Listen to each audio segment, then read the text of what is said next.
Hey fucks, today I'm gonna be talking about my favorite music videos of all time. Now just a couple disclaimers, I just want to say that this is not a best videos of all time list, okay? So it's not gonna be objective like some people wanted. This is my personal favorites. Also, one last disclaimer, this list will be in no particular order except for the top 3, which I will be presenting at the end of the video. So let's get on with this, shall we?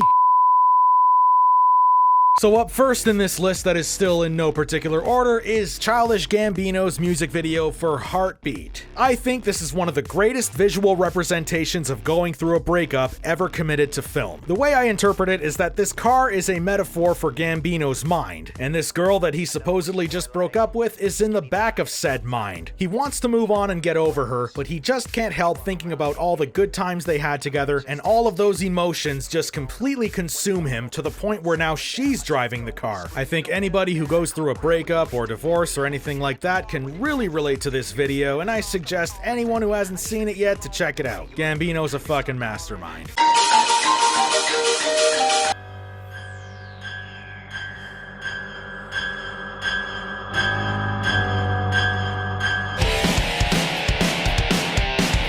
Now I really love this band because they are a textbook definition of DIY, and that includes their music videos. This one is essentially a cheesy college horror film with a bunch of clowns trying to murder the singer in her own home. Shenanigans ensue. Doesn't seem that interesting, right? Well, I would normally agree, but what makes this video stand out is this.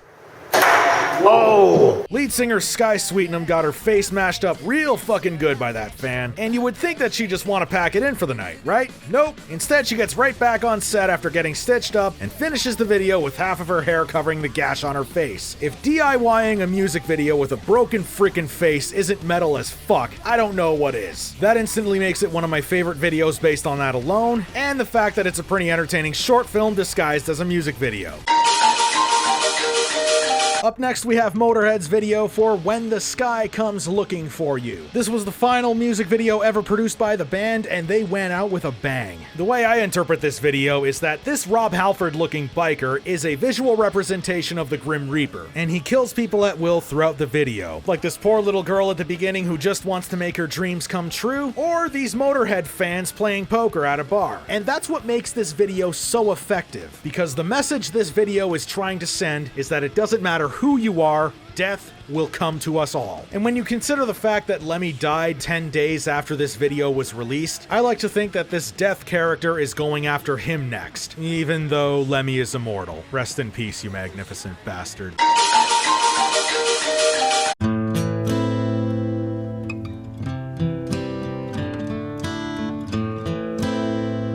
So this is probably the most cliche choice to put on this list, but in this case, I have to go along with the crowd. It's an absolutely beautiful and painfully honest epitaph of a video made by a dying legend looking back on his life. I'm not even half the age that Johnny Cash was when this video was made, so I can't truly grasp everything this video is about until I'm a dying old man. That being said, I love this video more and more the older I get. What a beautiful goodbye from the Man in Black. Are you scared? Devil without a cause, and I'm back with the beaver hats and Ben Davis slacks. Okay, full disclosure, I am a huge fan of The Undertaker, and as you wrestling fans know, there was a short period in the early 2000s where The Undertaker was pretty much Mark Calloway and drove to the ring on a motorcycle. What was his entrance theme during this era? That's right, this.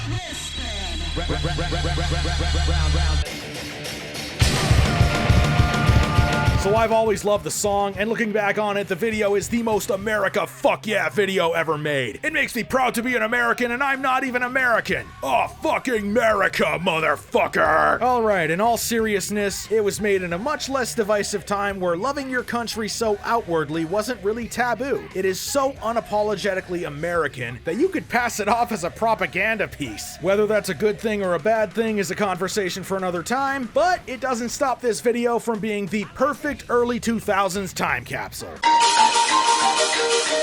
Now we got Bo Burnham's video for White Woman's Instagram off of his recent special Inside. What I love so much about this one, besides all the amazing production value, is the journey it takes you on. You are instantly judging this white woman Instagrammer based on all the Insta tropes Bo is presenting here. But then midway through the video, he turns the table on you and makes you feel bad for being so judgmental. This character Bo plays is just a human being like the rest of us, trying to work through demons that we all have by expressing herself on social media. We may think this person is shallow, but in reality, we're the shallow ones for thinking it. Also, fuck Instagram.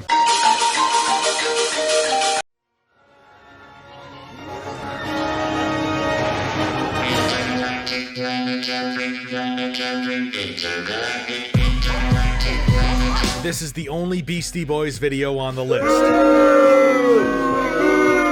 Alright, look, I love the video for Sabotage, don't get me wrong. I just find the video for Intergalactic more enjoyable personally. I'm a big fan of Godzilla and all those old kaiju movies, and this video's a huge send-up of all that. So besides the awesomeness of Jet Jaguar fighting this Cthulhu-looking bastard in a prop Japan, you got some good technical skills on display here. The shots of the band move seamlessly between slow motion and fast motion. The low-angle shots through a fisheye lens make them look just as imposing as the monsters in the video, if not more. And there's a clever moment of rule breaking that happens when the word green is said. Overall, it's a great tribute to an era of film that I love, and there is some very creative direction that I really appreciate.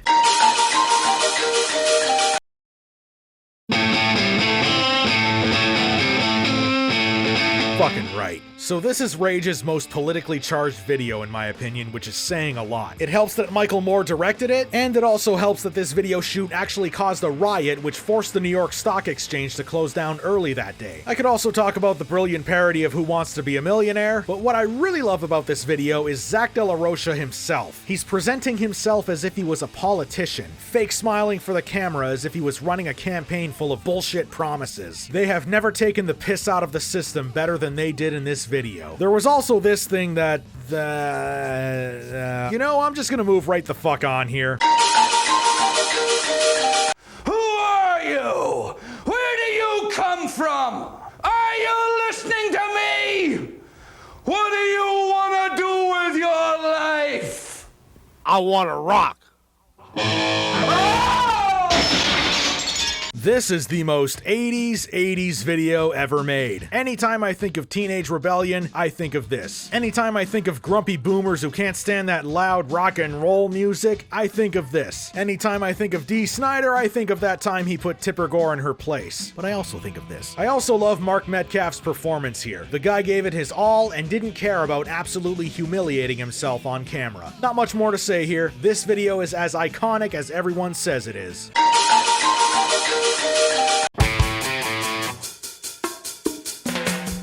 Alright, so many of you see this video as comedic, and I do too, but I applaud The Offspring for tackling some pretty serious issues like 15 years before everyone else attacked them. This kid right here made a shit sandwich to get back at his very likely abusive father. This guy literally burned the face of a pervy teacher looking up a girl's skirt, and this kid totally busted a principal abusing his power. The Offspring was way more socially conscious than we ever gave them credit for. And if we're wondering how the internet can still play Offspring videos after a worldwide power outage, then you don't know how powerful their website was back in the day. Fucking awesome video by a fucking awesome band.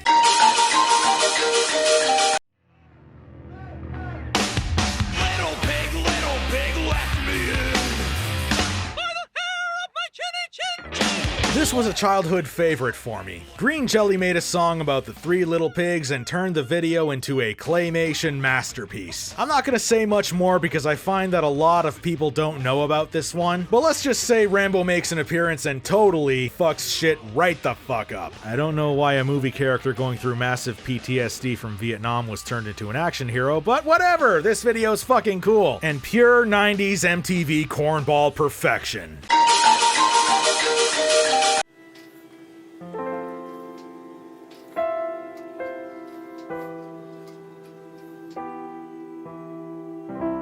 Ground control to Major Tom. Chris Hadfield recorded this magnificent David Bowie cover on the International Space Station, in space. And then he shot a music video on his own on the International Space Station, in space. That alone is enough for me to throw it on this list. But there's so much more to appreciate about this. For a guy whose main passion in life isn't filmmaking, obviously, Chris's sense of shot composition and storytelling is very good. I really like his use of handheld with a gorgeous lens flare in this particular shot. It really shows just how overbearingly powerful the sun is when there's no atmosphere to protect your eyes from it. Chris also tweaks the lyrics from the original to fit his current state as commander of the ISS. He was nearing the end of his tour up there when he filmed this, and the editing tells a great story of what he must have been feeling as his time in space came to an end, especially when you see him near the end of the video, gazing upon planet Earth one last time. Great cover, great song, and great video.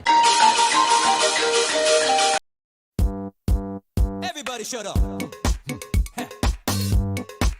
First of all, genius move by Weird Al to take what was essentially sexual harassment on film and turning it into a grammar lesson. Second of all, director Jarrett Heather absolutely crushed it in this lyric video. This magnificent animation was the result of over 500 hours of work, done almost entirely on After Effects, an editing software that used to be much cheaper, Adobe. So I really like this video because most lyric videos are really fucking lazy, and they just slap lyrics onto some generic ass background and call it a day. This video, however, it seems that every bar had a different style to it. It goes from a Mission Impossible parody to a Lost parody to a crime scene parody and an entire verse drawn on a chalkboard. This is what can happen when you take a simple format such as a lyric video and actually apply some creativity to it. Congrats to Jarrett Heather for this masterpiece, and congrats to Weird Al for being a fucking legend.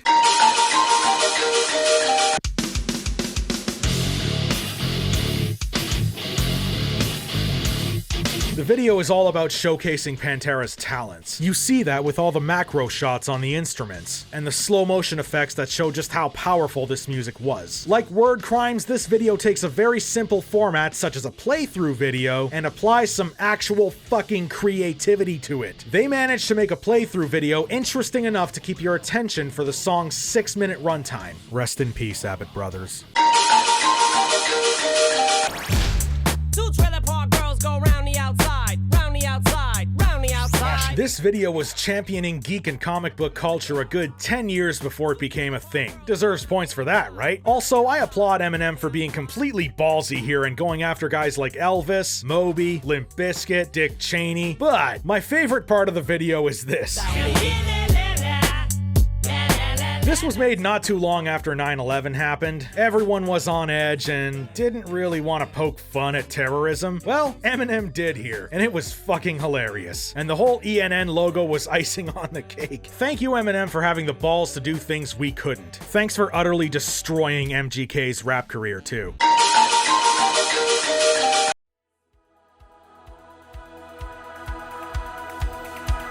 This heavy-devy video takes the overly simplistic format that is the reaction video and adds some goddamn creativity to it. This is a great play on the reaction formula, as we not only see Devin's reaction himself, but the reaction going on in his mind. What's really clever is the imagery that is displayed during the full-on metal segments. It goes from blood-gushing axes, to a flying collage of pets and cheeseburgers, to finally, a bunch of flying hearts. To me, it's a metaphor for how he uses metal music itself to let out all of his aggression to the point where he finds peace. I could be reading way too much into that, but hey, it's my personal interpretation, so piss off.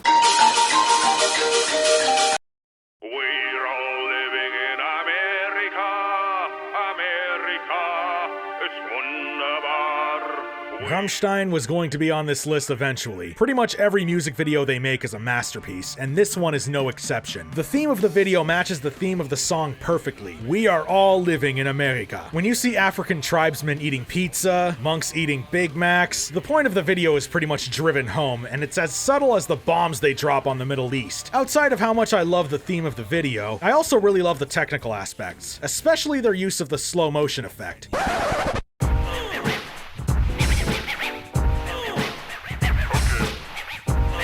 It fits well in the context of the video here, because the slow motion effect is used in the space sequences, where the lack of gravity causes you to move slower. See, they're not just doing it to be artsy-fartsy, they're doing it because it fits. I just really like it when techniques have a reason to be used other than the filmmakers just jerking themselves off. So props for doing that.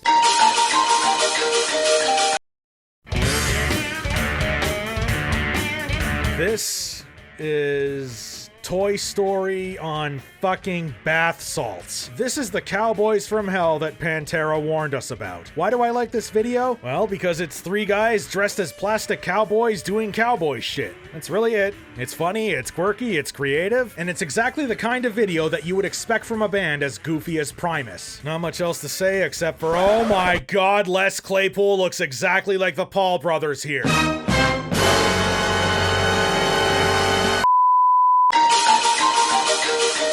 Alright, those videos were in no particular order, and now we are moving on to our top 3. Number 3...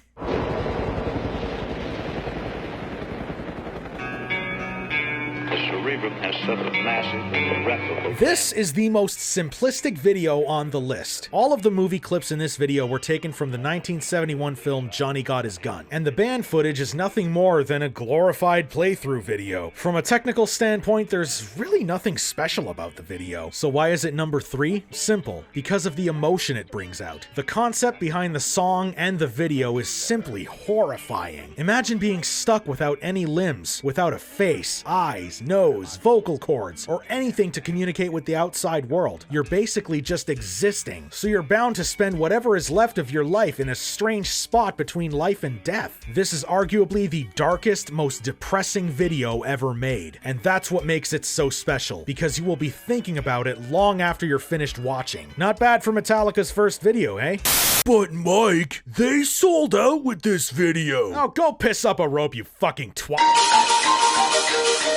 And at number 2, we have Rammstein with Deutschland. Their videos are always fucking masterful, and Deutschland is the best of them all. This has the production value of a 9-figure Hollywood movie. The shot composition, the costume design, the set design, the special effects are all fucking fantastic. And it all comes together to serve the video's very poignant theme. The point of the video, as well as the song, is about the conflict you have between loving your country and hating all of the pain your country has caused. Rammstein retells the history of their country throughout the video, and of course, since it is Germany, it includes some very fucked up things, including, yes, the Holocaust. Props to Rammstein for making such a brutally honest video about their homeland. It makes me wish a Canadian band would make a similar video about my country. Lord knows there's enough material for it.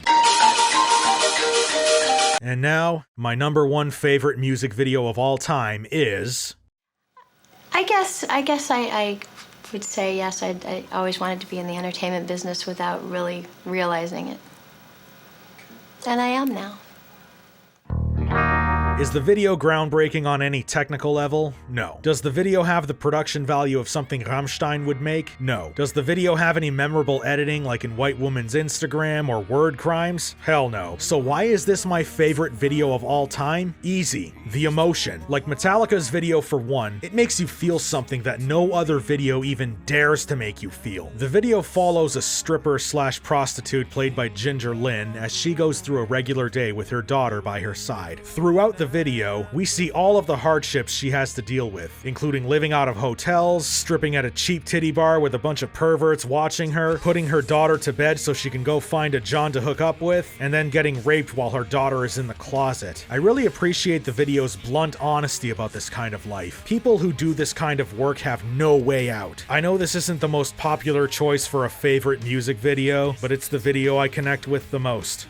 And that is my list of favorite music videos of all time. I know a lot of people are gonna disagree with the list and call me a poser and say I know nothing about music and all that fucking bullshit. So if you don't agree with my list, you know what? Editing is not hard. Okay, it is for some people. But the point I'm trying to make is that if you don't agree with me, make your own list video and post it to your own channel. And then you can send it to me and we'll compare, and then I'll tell you to go fuck yourself. But anyways, that's my list. Be sure to like, actually, I don't really give a fuck if you like the video or not. Piss off.